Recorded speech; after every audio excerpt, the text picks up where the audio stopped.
I'm fixing the first ever alteration I ever made. I've been sewing for about a week now, so I think I know what I'm doing. I definitely think I know what I did wrong. The first thing I'm gonna do is unsew it. I think the most fascinating part about this project is that there are parts of it where I did do it correctly. Clearly sewed this inside out. You can see where the jagged edges meet on the inside of the garment. The fascinating part is that this was an accident. Because on the very same side as I go up, you can see that I did not maintain that. Now we're just taking it all apart and starting over, because apparently you can do that. If you make a mistake, you can just start over. Done. So now I have my two pieces of the same vest. It's connected by a seam up the back, so I just cut that sucker. The rest of it is simple. You just sew this one piece of fabric into the middle of those two pieces. Problem is, I have now ripped that piece of fabric. So I went shopping with my mommy and we decided on this kind of fabric for the back. Like, I've seen vests that have back panels that are different from the rest of the vest. And it's okay that this fabric itself is not stretchy. One, because everybody keeps telling me that stretchy is way too hard to start with. And two, because there's so much of this, I don't need it to stretch. I can just measure it properly.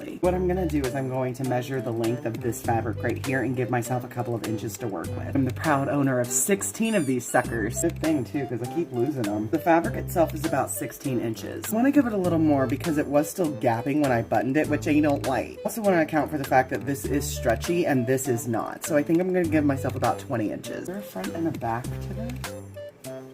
Fabric scissors. There is a trick for cutting in a straight line. Just don't cut jaggedly. Damn it, it's not straight. I did in fact ask my mama, and she said that there is a correct side that's supposed to be out, and it's the shiny one, the shiny side out. Okay, I got this side pinned, and we're gonna sew it inside out. So my cute little sewing machine is actually garbage. That saying about great people blaming their tools. I'm a great people, so I'm blaming my tool. What I can't seem to figure out about this sucker, who I am naming Brandon. Brandon doesn't like it when I have the little feet thing moving. Like, I have to physically push and pull it through, otherwise it snaps. It will not snap if I'm doing it. It's doing great, and the moment I turn it on, snap. It makes my life a little more difficult. I did rethread my bobbin onto this kind of holder because it doesn't seem to like this plastic one. For Brandon wants, Brandon gets. I just really wanted to show you how much of a novice I am. I was freaking out because the spool of thread kept flying off the machine. Look at how tiny it is. This is super tiny, and it was just flying off. Then I realized that it comes up. Spool is on, and now I'm going to thread everything properly. If I could give out one piece of advice from one novice to another who's maybe a little more novice-y than me, it's to get used to rethreading your machine. We're going to be doing it a lot, so just get used to it. Get used to it and enjoy it. Okay, is it threaded correctly? Yes. Is the bobbin threaded correctly? Yes. Is everything adjusted appropriately? Yes. That mean it's gonna sew right on the first time? Duh. It actually did it on the first try.